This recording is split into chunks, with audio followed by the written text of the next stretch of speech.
দেশবাসীকে অফুরন্ত ভালোবাসা এবং সংগ্রামী সালাম। আজকে আমরা 47তম বার্ষিকী একসাথে উদযাপন করছি, আলহামদুলিল্লাহ।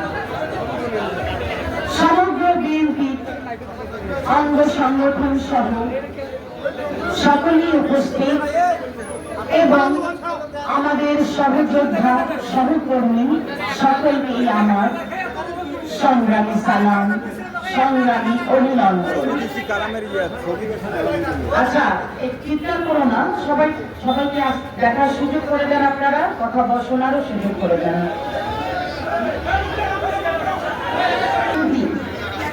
একটি সঠিক আদর্শ নিয়ে দাঁড়িয়ে আছে, যে আদর্শ বিএনপিকে দিনে দিনে শক্তিশালী করেছে। আজকে আমরা কিশোরগঞ্জে এরকম এত মানুষ দেখতে পাচ্ছি, মানে সবাই আপনারা বিএনপিকে ভালোবাসেন, হাত তুলে দেখান। এবং এই হাত তুলে যারা দাঁড়িয়েছেন, যারা হাত তুলে দেখিয়েছেন, তাদের প্রতি সকালি দিয়ে থ্যাংক ইউ, অসংখ্য ধন্যবাদ। আমি বলতে চাই, এই 47তম প্রতিষ্ঠা বার্ষিকীতে আপনাদের সকলে অত্যন্ত ভালোবাসা, অপরিসীম ভালোবাসা, সেইটুকু আমরা আজকে সবাই মিলে উপভোগ করি। নেতা কে? এত আসতে বললে হবে না তো। আমাদের নেতা কে? আমাদের নেতা কে? এই তারেক রহমান, তিনি এত কষ্ট করেছেন, 17 বছরের কষ্ট তিনি যন্ত্রণা সহ্য করেছেন বিদেশে বসে। একটি সময়ও একটি মুহূর্ত তিনি নষ্ট করেননি। তিনি বসে বসে সারা বাংলাদেশের তার নিজের দলকে তিনি সংগঠিত করেছেন। তিনি কাছে না থেকেও আপনাদের হৃদয়ে বাস করছেন। সুতরাং আপনারা আজকে সবাই ঐক্যবদ্ধ, আজকে ঐক্যবদ্ধ আছেন বলে তারেক রহমান নিশ্চিত যে কিশোরগঞ্জের মাটি তারেক রহমানের ঘাটে।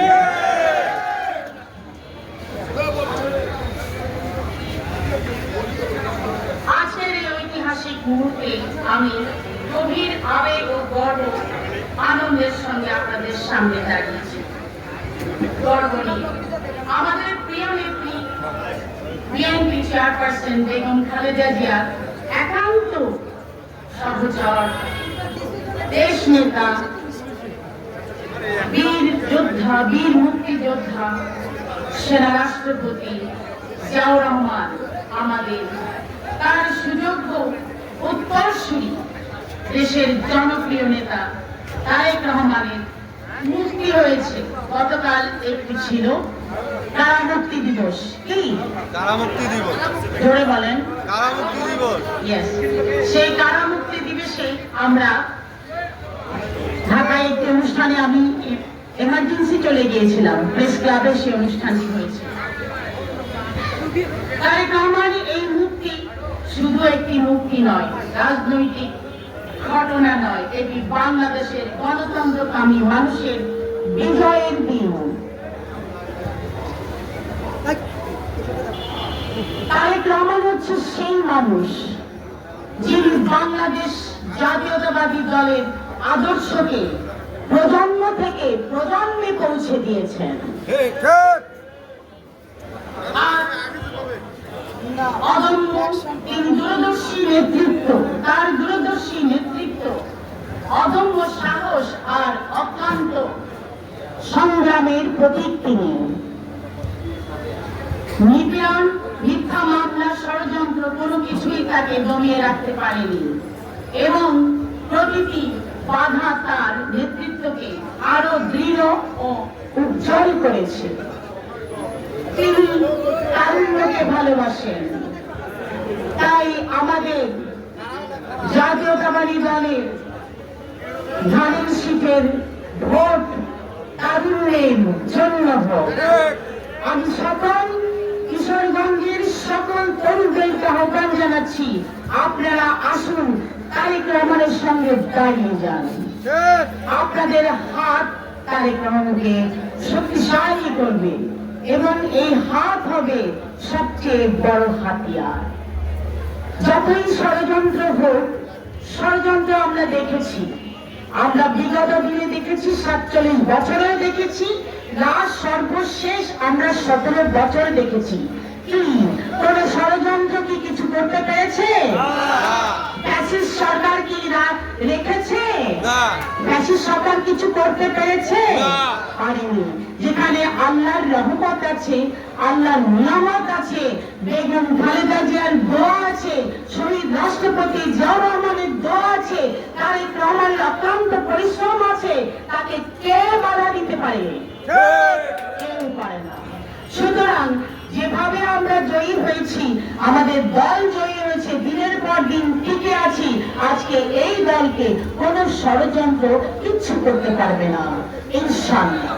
আমরা বিশ্বাস করি ভালোবাসায়, আমরা বিশ্বাস করি পরিশ্রমে, আমরা বিশ্বাস করি সংস্কৃতিতে। সেই সংস্কৃতি আমাদের নতুন প্রজন্ম, এই নতুন প্রজন্মকে নিয়ে আমরা নতুন ভাবে ভোটের দিকে বাংলাদেশ জাতীয়তাবাদী দল ধানের শীষ নিয়ে এগিয়ে যাবে। সকলের ভালোবাসা, সকলের দোয়া কামনা করে আমি আজকে সবাইকে ধন্যবাদ জানাই। তার সর্বশেষে আমি বলতে চাই, আজকের সভাপতি জনাব আমার শ্রদ্ধেয় ব্যক্তি রঘু সরকার এবং মাহুল এবং ভাই সবাই যারা উপস্থিত আছেন, সকলকে আমার সংগ্রামী সালাম, সশ্রদ্ধ সালাম। এবং পরিশেষে আমার প্রিয় সংবাদকর্মী ভাইদেরকে অসংখ্য ধন্যবাদ আজকে এখানে উপস্থিত থাকবার জন্য। আগামী দিনে তারুণ্যের ভোট ধানের শীষের পক্ষে হোক, তারুণ্যের ভোট আরো জোরে, তারুণ্যের ভোট সবার আগে, সবার আগে, সবার আগে বাংলাদেশ জিন্দাবাদ, তারেক রহমান জিন্দাবাদ, শহীদ রাষ্ট্রপতি অমর হোক, বেগম খালেদা জিয়ার সুস্বাস্থ্য কামনা করছি। সেই সাথে কিশোরগঞ্জের সকল বাসীদের প্রতি আমার আন্তরিক ভালোবাসা, অভিনন্দন জানাচ্ছি। আপনারা সবাই সুস্বাস্থ্য কামনা করে আমি আমার বক্তব্য শেষ করছি। প্রিয় দল, আমাদের জাতীয়তাবাদী দল বিএনপির 47তম প্রতিষ্ঠা বার্ষিকী। এই দিনে আপনারা সবাই কেমন আছেন? প্রিয় ভাইরা, বেশি সময় নাই, আমরা একটা মিটিং করবো।